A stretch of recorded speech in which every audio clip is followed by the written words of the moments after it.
Good morning po. Ayan, tumutubo na yung aking malunggay. Moringa. Tapos meron pong kalabasa dun. May mga sibuyas. Tapos ay merong mga papayang bagong natubo. Ayan po. Ayun naman yung papayang.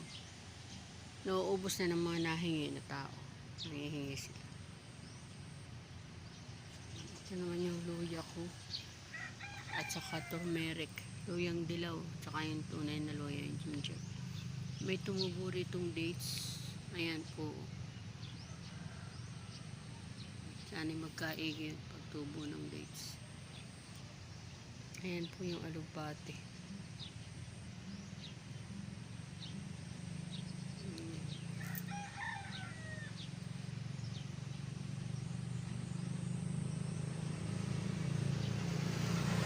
Maraming taro leaves kaya lang mahirap kuhain.